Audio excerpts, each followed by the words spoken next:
यीशु सहाय, praise the Lord. आप लोगों में से कई लोग इन नामों से परिचित हैं। विवेक बिंद्रा, संदीप माहेश्वरी, ये लोग मोटिवेशनल स्पीकर हैं। इनके शब्दों को बोलने और लोगों को समझाने का तरीका एक ऐसा है कि उनके मिलियंस ऑफ फॉलोअर्स सब है। हम बाइबल में देखने पाते हैं, एक नबी है हगई नबी, हालांकि छोटा नबी है, लेकिन उनका बोलने समझाने का ऐसा प्रभावशाली प्रवचन रहा कि उनके बातों को सुनकर जो मंदिर 16 साल से बनाने में रुका पड़ा हुआ था, लोग उनके बातों में आते हैं, मंदिर बनाना शुरू करते हैं और 4-5 साल के दरमियान ही मंदिर खड़ा हो जाता है और उसका उद्घाटन किया जाता है। हम आज हगई नबी की पुस्तक 2 अध्याय 1 से 9 पद को जब देखते हैं, इस पुस्तक को लिखने वाला हगई नबी ही था और ये लिखने का जो समय था 520 ईसा पूर्व में, और जो 2 अध्याय का जो उसका पुस्तक है, 4 महीने के घटनाओं का वर्णन हम देखने पाते हैं, सितंबर, अक्टूबर, नवंबर, दिसंबर। और इसी 4 महीना का घटनाओं के वर्णन से लोग उनके बातों में आ जाते हैं, मंदिर का निर्माण पूरा कर देते हैं। हगई नाम का अर्थ होता है उत्सव मनाने वाला या आनंदित। उसका जैसे नाम है, मंदिर बनाने के बाद वो ऐसा ही लोग आनंदित होते हैं, उत्सव मनाते हैं।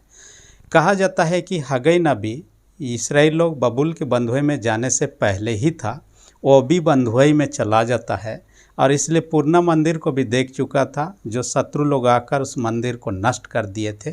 उसके बाद में बंधुए 70 साल का ख़त्म होने के बाद में वापस जब आते हैं, वो भी उनके साथ में जो पहला दल में यरूब्बाबेल के अगुवाई में, साथ ही याजक जो यहोशू था उनके अगुवाई के द्वारा पहला दल लगभग 537 या 38 ईसा पूर्व में अपने देश को, बबुल के बंधुए से अपने देश को लौटते हैं।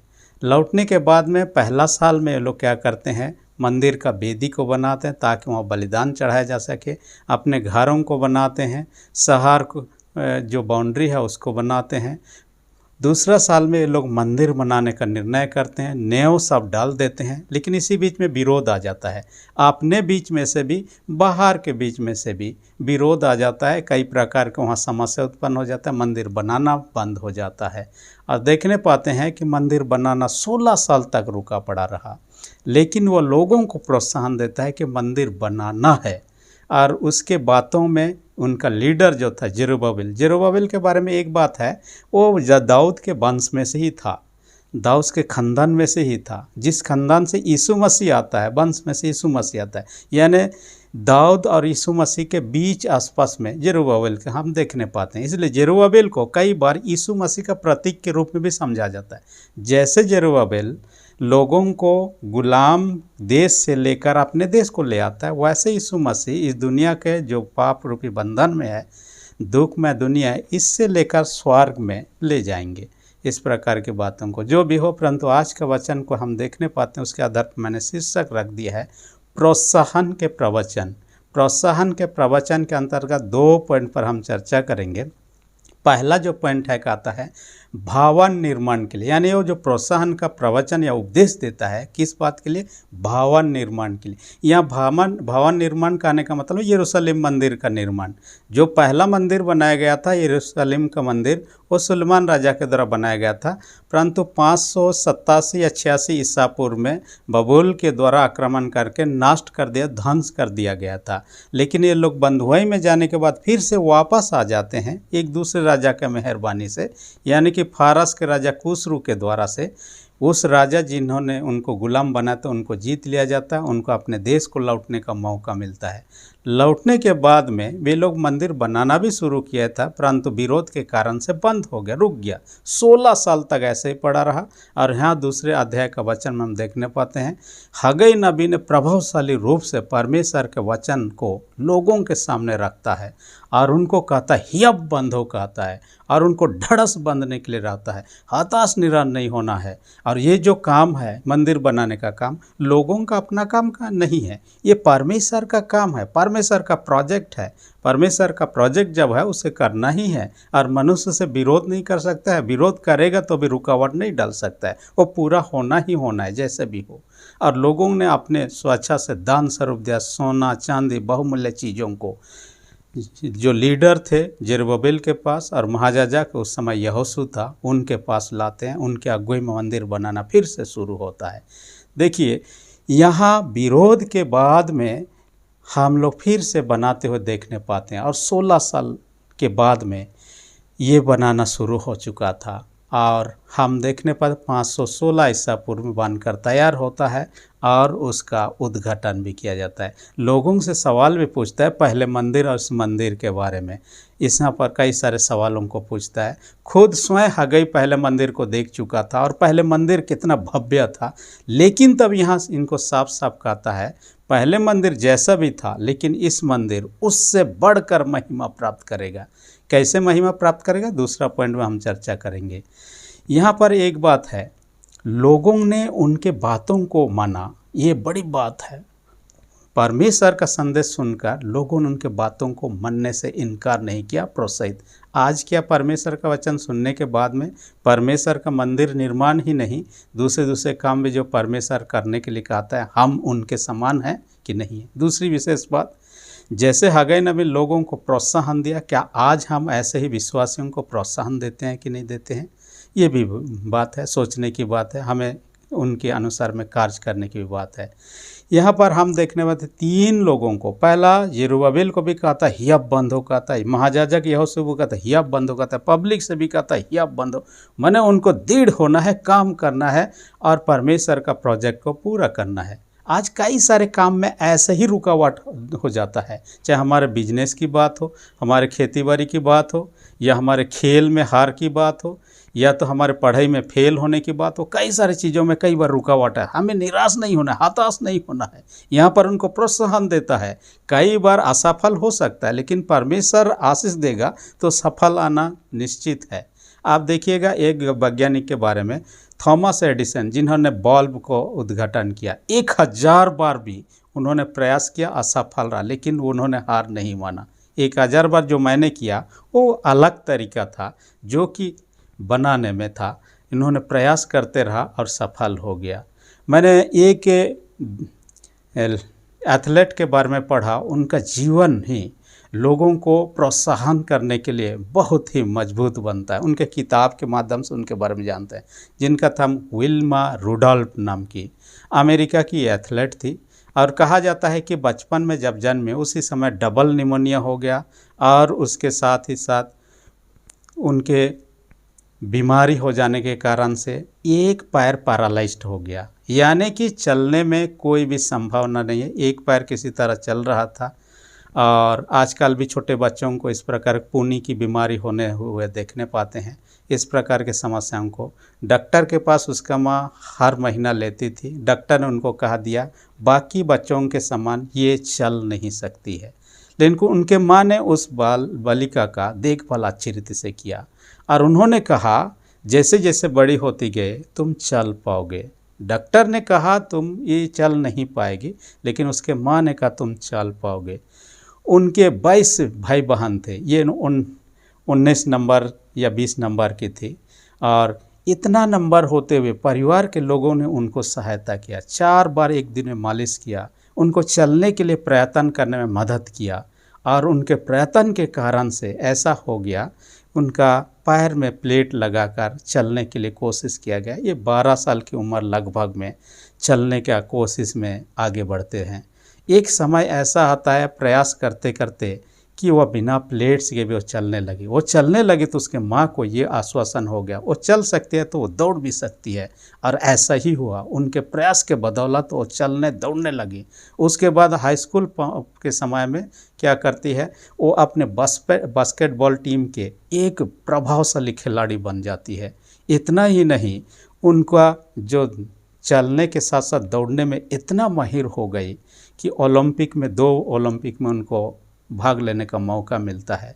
एक ओलंपिक में सिर्फ 3rd प्राइज जीती थी, दूसरा ओलंपिक 1960 ईस्वी में होता है, उसमें उन्होंने भाग लिया और 3 गोल्ड मेडल उन्होंने जीता, और दुनिया की सबसे तेज धाविका या दौड़ने वाली लेडी के रूप में जाने गई। देखिए, जिस डॉक्टर ने कहा था ये चल नहीं पाएगी, लेकिन माँ ने उनको कहा तुम चल पाओगे। उन्होंने माँ के बातों पर भरोसा किया। परमेश्वर चाहेगा तो कुछ भी संभव हो सकता है। हमारे जीवन में कई सारे कठिनाई चुनौती आ सकते हैं, लेकिन परमेश्वर चाहे तो हम सफल हो सकते हैं, क्योंकि यीशु मसीह ने प्रतिज्ञा का मत्ती 28 अध्याय उसका 20 पद में, जगत के अंत लोग सदैव तुम्हारे संग रहूँगा। यूहन्ना 14:18 में कहा है, मैं तुम्हें अनाथ नहीं छोड़ूंगा। उन्होंने प्रतिज्ञा किया है। यशायाह 41 अध्याय 10 पद में कहता है, मत डर, मैं तेरे साथ हूँ कहता है। इसलिए कि परमेश्वर हमारे साथ हो तो सफलता होगा। इसलिए नीति वचन 21 अध्याय 31 पद में जाता है, युद्ध के लिए घोड़ा तैयार किया जाता है, लेकिन जीत किसकी ओर से? यहोवा की ओर से मिलता है। इसलिए हम अपने जो लक्ष्य है उसमें कई बार असफल हो सकते हैं। परमेश्वर पर भरोसा रखें, उससे आशीष मांगे, उसमें सफल हो सकते हैं। दूसरी विशेष बात जो आज का वचन में कहता है, प्रभु के महिमा के लिए प्रोत्साहन जो देता है प्रवचन, वो प्रभु की महिमा के लिए। वो कहता है कि पहले मंदिर जैसे भी था बेहतर था देखने में, लेकिन इस पिछले वाला मंदिर जो है पहले से ज़्यादा महिमा प्राप्त करेगी। इसका मतलब मंदिर का उद्देश्य ये होता है, उसमें ईश्वर का सेवाराधना होता है। सेवाराधना में ईश्वर का उपस्थिति, आशीष वहाँ लोगों का पर होना चाहिए। यदि हम बहुत अच्छा गिरजाघर बनाए, मंदिर बनाए और वहाँ सेवाराधना करें तो ईश्वर का आशीष ही नहीं है, उपस्थिति नहीं है, तो इतना चर्च बिल्डिंग बनाने का कोई लाभ नहीं होता है। इसलिए कहता है यीशु मसीह जन्म लेकर आएगा इस दुनिया में, जो स्वयं परमेश्वर देह धारण करके, मनुष्य रूप धारण करके ये जो मंदिर बना है इसमें अपना कदम रखेगा। और हम देखने पाते हैं मंदिर में यीशु मसीह आते हैं। छोटा समय में, बालक के समय जन्म हुआ उस समय माता मरियम के दर लिया जाता है। 12 साल की उम्र में अपने माता पिता के साथ जाता है। बाद में भी हम देखने पाते हैं अंतिम समय यीशु मसीह मरने से पहले जाता है, यरूशलेम मंदिर को शुद्ध करता है, जिसके चर्चा हम पिछले वीडियो में भी कर चुके हैं। यानी यीशु मसीह का उपस्थित उस मंदिर में होना ही धन्य चीज़ है। यानी परमेश्वर का उपस्थिति का होना ही धन्य चीज़ है। उपस्थिति होना माने ब्लेसिंग है, आशीष है। इसलिए आज तो ये हमारा मन मंदिर ही परमेश्वर का मंदिर है और इसमें परमेश्वर का उपस्थिति होना बहुत अनिवार्य है। यदि मंदिर है, पवित्र गिरजा है, लेकिन वहाँ ईश्वर का उपस्थिति नहीं है, तो हमारा डिजाइन, जो हमारा करोड़ों का खर्चा भी व्यर्थ चला जाएगा। इस कारण से कहता है परमेश्वर का उपस्थिति बहुत महत्वपूर्ण। आपका मेरे शरीर जो मन है ये परमेश्वर का मंदिर है। 1 कुरिन्थियों 16:17 में कहता है उसका उपस्थिति हमारे जीवन में होना जरूरी है। हम ऐसा बना के रखेंगे तब ना, हमारे मन मंदिर को शुद्ध पवित्र रखेंगे ताकि परमेश्वर का आत्मा उसमें बस करे। और जहाँ मंदिर होता है वहाँ चुपचाप नहीं होता है। परमेश्वर की सेवा, आराधना, धन्यवाद, वचन, ये सब निरंतर होते रहता है। प्रार्थना, वचन पढ़ना, ये सब मंदिर का काम होता है। हमारा जीवन में परमेश्वर का उपस्थिति है तो हम ये सब करते रहेंगे। परमेश्वर का महिमा करेंगे, वचन पढ़ेंगे, बाइबल वचन सुनेंगे, पढ़ेंगे, प्रार्थना करेंगे। ये सब निरंतर होते रहना जरूरी है। यदि ना हो रहा हो, आज उपस्थिति की कमी है। आज क्या आपका व्यक्तिगत और मेरा व्यक्तिगत जीवन में परमेश्वर का उपस्थिति है? आपका मेरा परिवार में परमेश्वर का उपस्थिति है? क्योंकि बाइबल कहता है जहाँ 2 या 3 मेरे नाम से इकट्ठा होते हैं, परिवार में हम 2, 4, 6 हो सकते हैं। जब यीशु के नाम से जमा होता है प्रार्थना, उसका उपस्थिति होता है। उन्होंने प्रतिज्ञा किया है, इसलिए हम जमा होकर पारिवारिक प्रार्थना करता ताकि परमेश्वर का उपस्थिति न केवल व्यक्तिगत जीवन, परिवार में भी होते रहे। हमारे कलीसिया में सच्चाई से उसके सेवा, आराधना, उपासना करने की जरूरत है। उसका उपस्थिति में हम सुरक्षित हैं।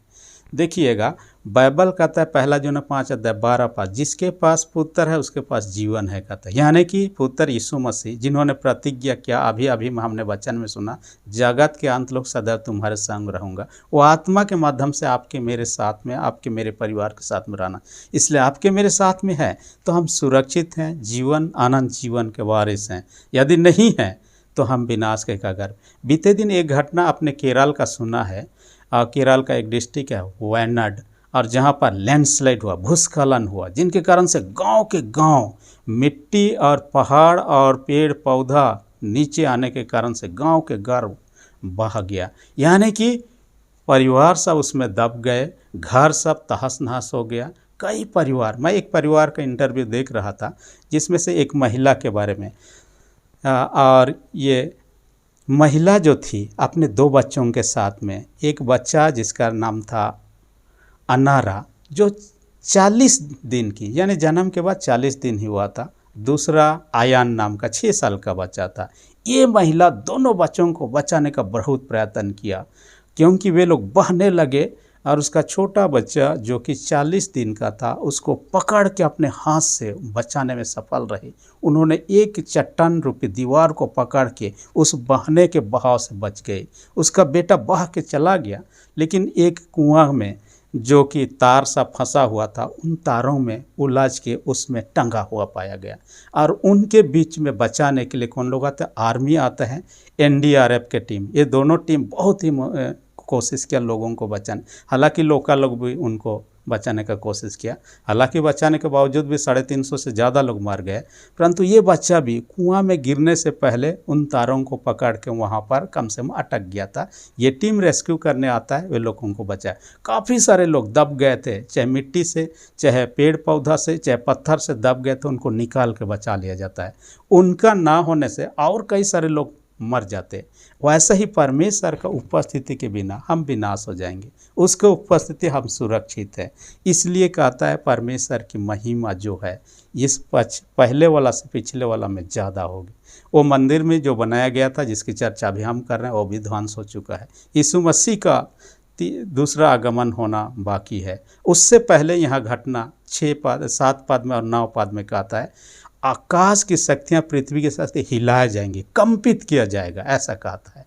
यानी कि आकाश भी हिलाया जाएगा, पृथ्वी में क्या, जमीन भी हिलाया जाएगा और पानी में भी हिलाया जाएगा, समुद्र में भी हिलाया जाएगा। आज बहुत सारे साइक्लोन आ रहा है, सुनामी आ रहा है पानी के हिलते हुए। क्या ये परमेश्वर की ओर से आने वाला घटनाओं में से तो नहीं है, हम नहीं जानते हैं, लेकिन ऐसा होगा यीशु मसीह का दूसरा आगमन से पहले। साथ ही जमीन आज भूकंप के माध्यम से भी कहिए, बड़े बड़े बम युद्ध के कारण से गिरा, इसके जरिए से भी कंपित हो रहा है। क्या ये सब उसके चिन्ह तो नहीं है यीशु मसीह का दूसरे आगमन? लेकिन ऐसा होना है यीशु मसीह का दूसरे आगमन से पहले।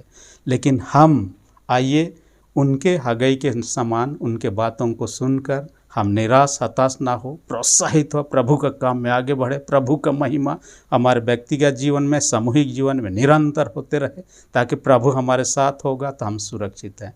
परमेश्वर वचन के सबों को अधिक एहसास दे। आमीन। हम प्रार्थना करें। सेनाओं के जीत पिता धन्यवाद देते हैं। आज के वचन का हमसे बात है कि हर एक सुनने वाले छोटे बड़े सबों को स्वर्ग आशीष से भर दे। जो बीमार उनको यीशु के नाम से चंगाई दे। जिनके विश्वास कम, जिनके विश्वास को दृढ़ मजबूत कर। प्रार्थना यीशु के नाम से मांगते हैं, आमीन। हम धन्यवाद देते हैं उन लोगों को जो बीते वीडियो में 4 मिशनरी जो जीएल चर्च की स्थापना के लिए मुख्य माने जाते हैं, उनका नाम मैंने पूछा था। कई लोग उनके नामों को कमेंट बॉक्स में लिख दिया और उनको धन्यवाद देते हैं। विक्टर जैकब जिन्होंने सबसे पहले दिया, पूनम मिंज, अमृत सामद, ऐसे कई लोग जो शुरू में उन्होंने अपने नाम के साथ में इनका नाम को दिया। धन्यवाद देते हैं। सुनते रहिए, आने वाला दिन में भी जुड़े रहिए। परमेश्वर का आशीष सबों के साथ बना रहे। धन्यवाद।